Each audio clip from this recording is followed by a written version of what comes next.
Bonjour, bien-aimé dans le Seigneur. Je voudrais m'adresser à quelqu'un qui pense avoir tout perdu ce matin.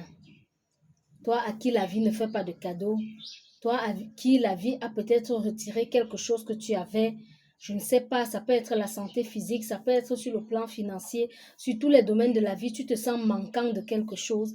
J'aimerais que tu saches qu'avec le peu qui te reste, tu peux faire des exploits. Peut-être c'est l'argent que tu n'as plus. Est-ce que tu sais qu'avec le peu d'argent que tu as, le Seigneur peut t'inspirer sur comment gérer ta vie avec?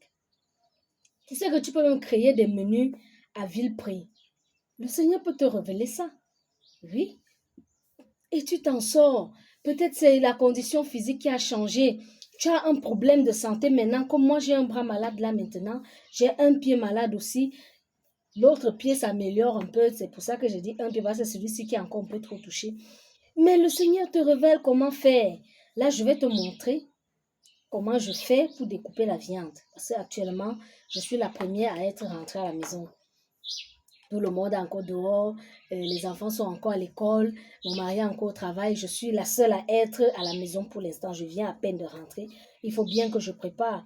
Quand ils vont revenir là, qu'ils trouvent quand même quelque chose sur la table. Ce n'est pas ça. Il ne faudrait pas que quand le Spider-Man là va arriver, parce que lui ne gère pas mon état de santé. Non, ce n'est pas son problème là-bas. Quand il va me demander là que maman, tu as préparé quoi? Maman, moi des feuilles pour manger. Des feuilles pour manger. Je vais lui dire quoi? Que maman ne peut pas. Ça ne peut pas passer. Il peut peut-être comprendre ça les 30 premières minutes, mais après, quand la famine va revendiquer, il ne va pas comprendre.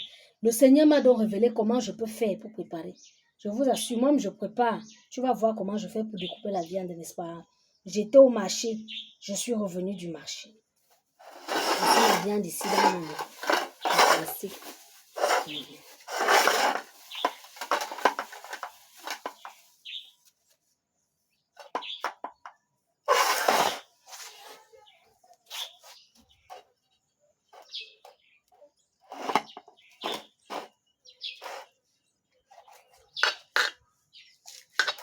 Je vous assure, bien aimé, avant que je ne fasse l'accident, je ne pouvais pas imaginer que mes pieds pouvaient m'aider à faire autre chose que marcher.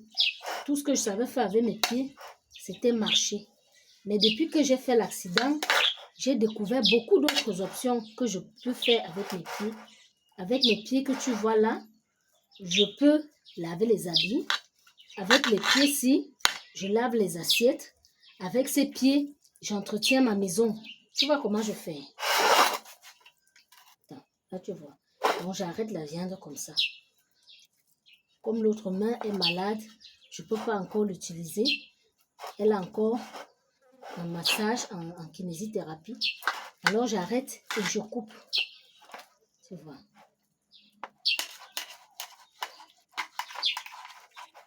Là, j'ai mis un plateau en bas pour protéger. Vous voyez comment je coupe. Là, les morceaux que je fais. Je coupe, je vais encore diminuer. Voilà les morceaux que je fais. Je vais couper comme ça, un peu, un peu, un peu. Quand je finis de découper, je porte maintenant. Je me lève, je pars, je mets au feu. Vous comprenez? Quand les enfants rentrent, ils trouvent la nourriture. La famille mange, tout le monde est content. Mais comment maman a fait? Là, ils ne savent pas. Ça, c'est un film que je tourne avec le Seigneur. Et c'est ce dont Dieu est capable. Quelqu'un arrive chez moi là, quand je finis de préparer, je le sais. Il ne peut pas imaginer comment j'ai fait pour découper la viande, mais je la découpe. J'ai découvert que mes pieds peuvent faire beaucoup de choses. Il suffit juste de bien les laver. Je finis de découper, je relave ma viande normalement. Je peux même m'asseoir au robinet. Je la lave bien, je prépare et c'est bien fait. D'accord. Développe les stratégies en fonction de ce qui te reste, ce que tu as pour l'instant. Parce que le Seigneur peut faire des merveilles. Il fait des miracles, ça c'est vrai. Mais en attendant le miracle de Dieu, le peu que tu as, développe ça. Et mets-toi à l'aise. Sois heureux, sois épanoui, que ton environnement soit bien. Arrête de te plaindre, d'accord? Ne pleure pas pour tout. Ça va aller. C'est vrai, la vie est dure, n'est-ce pas? Mais ce n'est pas grave. Ça va aller. Garde la foi, tiens ferme, and stay blessed.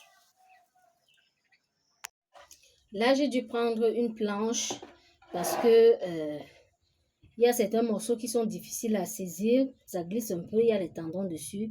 Et puis, le couteau n'est pas très tranchant.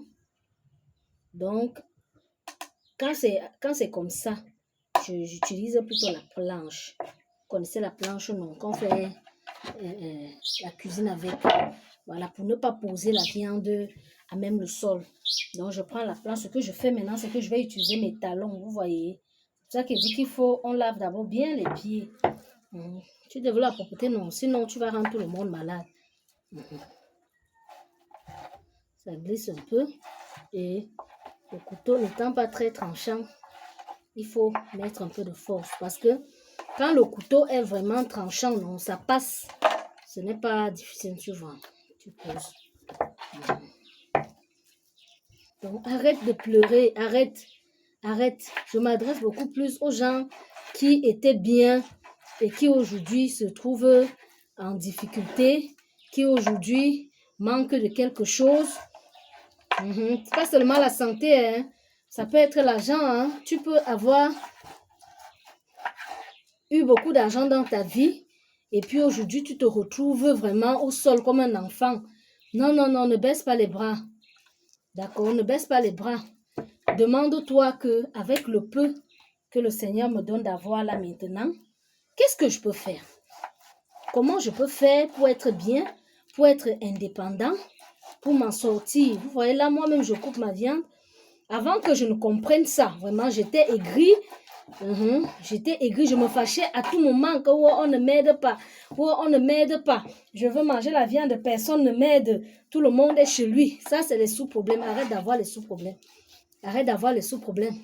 Alors, quand je me suis calmée, j'ai dit, bon Seigneur, comment je peux faire? Parce que je sais que si tu as permis ça, il y a une solution. En attendant ce que tu auras décidé pour moi, comment je fais pour vivre?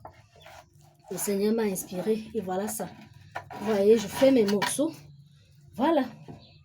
Ma viande est découpée. La voici. Tu vois, ma viande est déjà découpée. Là, je vais seulement la laver et préparer. La vie, c'est même quoi? Hein? Demande-toi toi-même, la vie, c'est quoi? C'est devant. Oui, c'est devant. La fin, c'est là-bas en haut.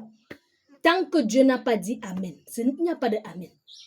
N'abandonne pas, ne désespère pas, ne lâche pas et ne permets à personne de te mépriser, ne permets à personne de te rendre mal à l'aise, ne permets à personne de te mettre de te rendre malheureux. Autant pour moi, la fin de toute chose, c'est là-bas. Tant que tu respires, il y a espoir. Tant que tu respires, tu peux faire beaucoup de choses. Stay focus. D'accord? Never give up. Si quelqu'un veut même te faire abandonner le combat, dis-lui ton fils à quoi? God forbid. I shall make it. I will make it in Jesus' name. Et tu verras, you will make it in Jesus' name. Stay blessed.